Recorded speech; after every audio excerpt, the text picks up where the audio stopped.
Gynoecium. Gynoecium consists of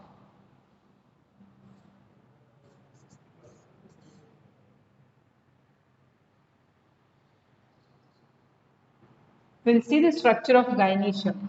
Gynoecium consists of stigma, style, and for our convenience, we'll draw this style very small, and immediately I'm drawing this ovary. Inside this ovary, I'll draw a single ovule. What happens when pollen grains falls over the stigma? In the pollen grain, there are two nucleus. When the pollen grain falls over the stigma, it develops a tube-like structure that extends till the ovule. There is a small opening for ovule here, which is called as micropyle. Micropyle. Through this opening, the pollen tube that extends into this gynoecium enters into this. Okay, till here it reaches till here only. It will not go inside. In this position, it will release the two nucleus. In case of this ovule, there are 7 cells inside this. These 3 are called as antipodals.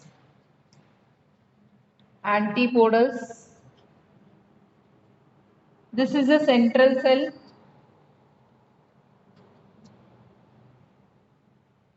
And here we have 2 synergids and 1 egg cell. These and this are called as synergids. And the center one is a egg cell. Okay. So this is the structure of ovule. Inside a ovule there are 1, 2, 3, 4, 5, 6, 7 cells are there. Inside this there are 2 nucleus. Each cell has a single nucleus. What happens when these 2 nucleus from pollen grain are released? One will fuse with the egg cell, second one will fuse with the central cell. Okay. One pollen nucleus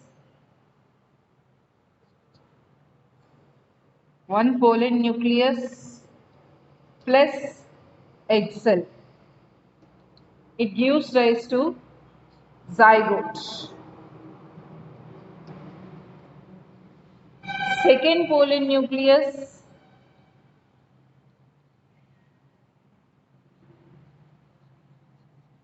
plus central cell gives rise to endosperm.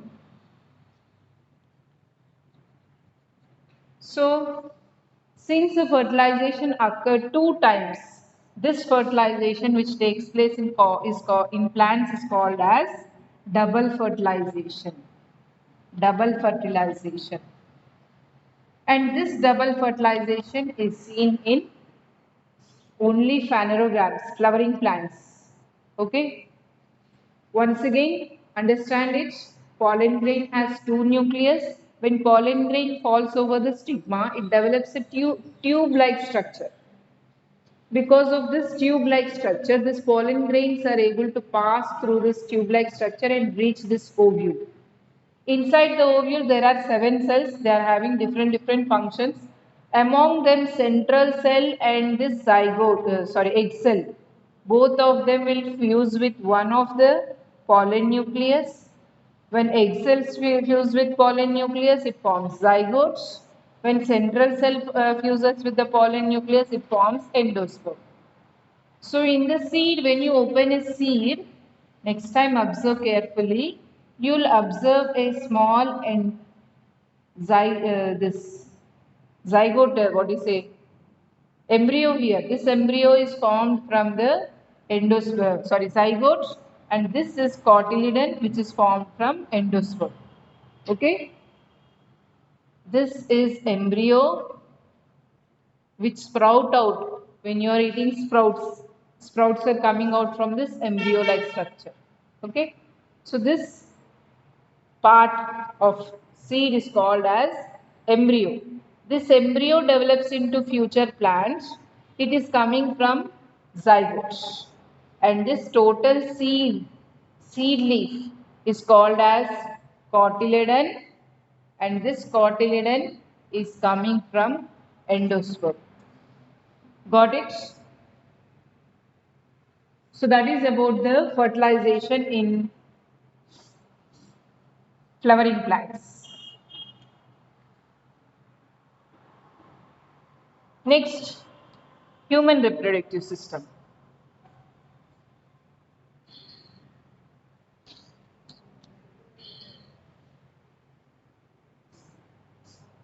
Human reproductive system.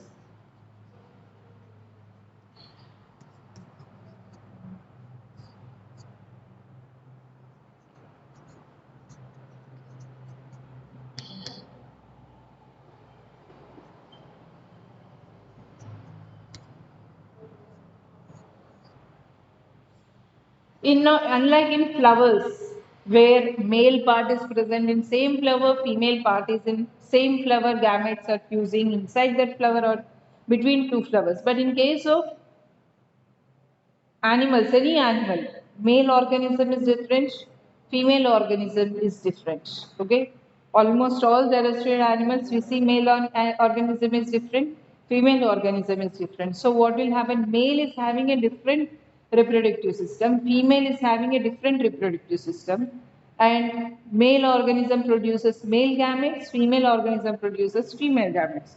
So let us study about male reproductive system.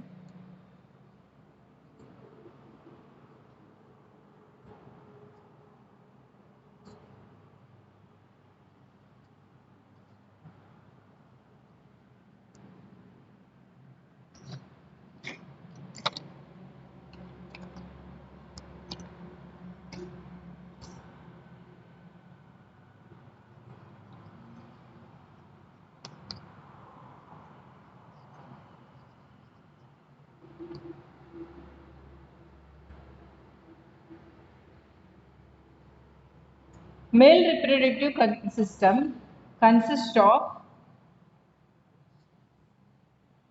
two oval-shaped testes which are present inside the scrotal sac.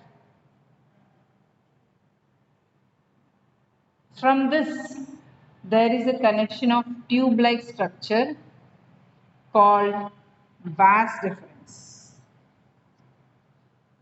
which move over the ureter. Do you know what is ureter?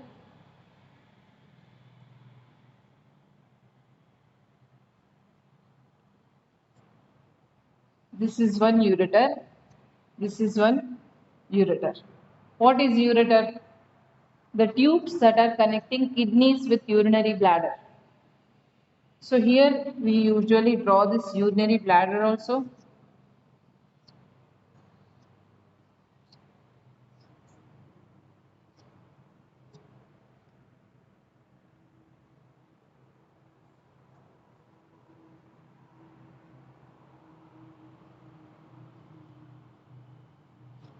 So over this ureter that is connected to this urinary bladder, this vas deferens crosses over it, okay, and it reaches down.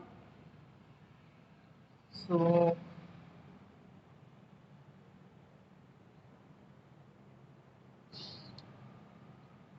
moves like this, and this moves like this, and in this region there is a seminal vesicle. This side one seminal vesicle, this side one seminal vesicle. This is seminal duct. Both will join together. All these tubes will join together to form a common duct. After that, here starts the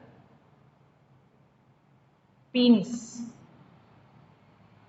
So this is the general structure of male reproductive system. So don't confuse about this part. This is urinary excretory system, urinary bladder, and this is ureter. The main part is this testis, vas deferens, seminal vesicles, and this penis. Inside this penis, there is an urinogenital duct. Okay, so let me label the parts. This is testis, this is scrotal sac, this is vas deferens, this is seminal vesicle.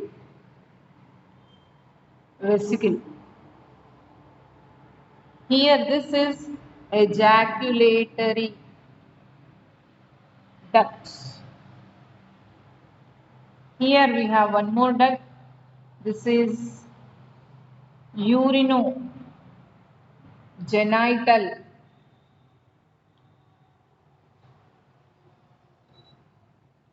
duct. Urinogenital duct.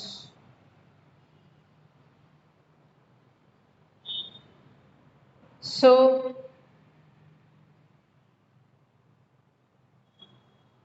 where are the male gametes produced? Male gametes are produced inside this testis. They pass through vas deferens. They reach ejaculatory duct. From there, they are passing through this urinogenital duct and they are released out. Okay, why is it called as urinogenital duct? Genital means it's related to reproduction. Urine, it is related to excretory system. Both are passing through same duct. Okay, it is connected to urinary bladder. Urine that is stored in the urinary bladder is also passing through this. Sperm that is produced inside this testis is also passing through this. So that is why it is common for both urine also, for genital gametes also. So that is the reason why it is called as urinogenital duct. Okay. So male gametes are called as, two important things that you should note here are male gamete is sperm. Male reproductive organ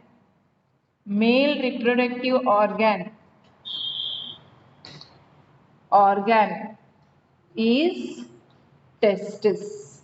Okay, because this is the region where the sperm production takes place. This is the main region. That is why it is called as reproductive organ. Okay, so these 2 points are very important. Male gamete is sperm, male reproductive organ is testis. Okay, so sperms are produced in this, they pass through vas deferens, they reach this what do you say, common ejaculatory duct, where this vas deferens and seminal vesicles, both of them are meeting. That area is called as ejaculatory duct. This ejaculatory duct is connected to urinogenital duct and it passes through this urinogenital duct to outside. Right? What is the use of this seminal vesicle? Seminal vesicle releases seminal fluids. Seminal fluids. This fluid is helpful for movement of sperm. It also provides nutrition to sperm. Nutrition to sperm. So apart from seminal vesicles, there are other glands also, which we will discuss in our higher classes, right?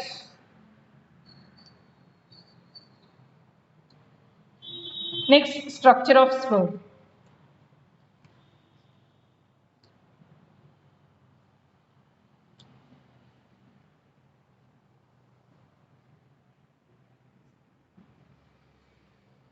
Sperm is a motile gamete. So it should move from one place to another place. From male reproductive system, it should swim and it should reach female reproductive system. Okay. So, this is the structure of sperm. This is head, this is neck, this is middle piece, this is tail. Head has a large nucleus which should fuse with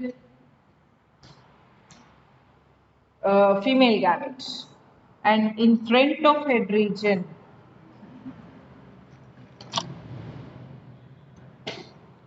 there is a acrosome.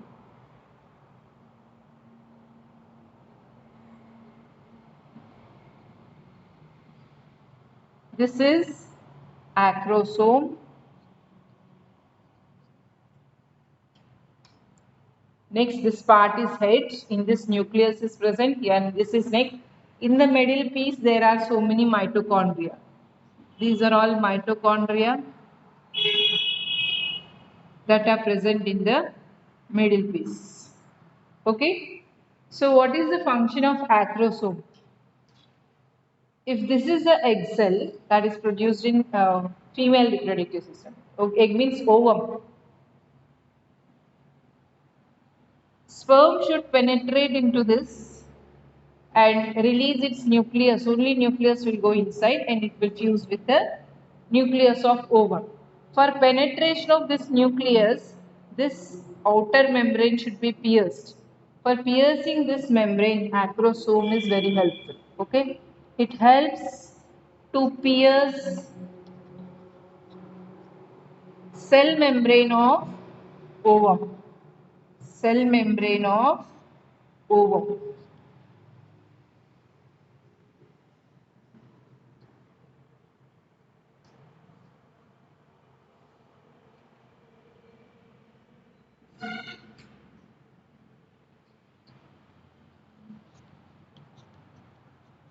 To release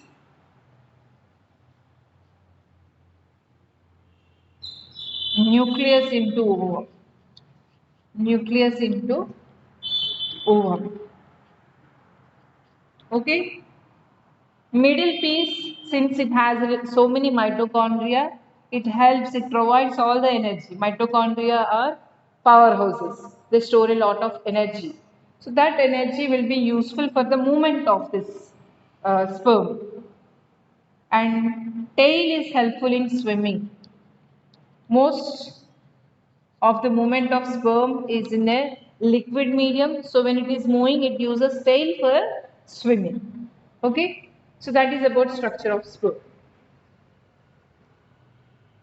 The production of sperm starts at puberty and continues almost till the end of life.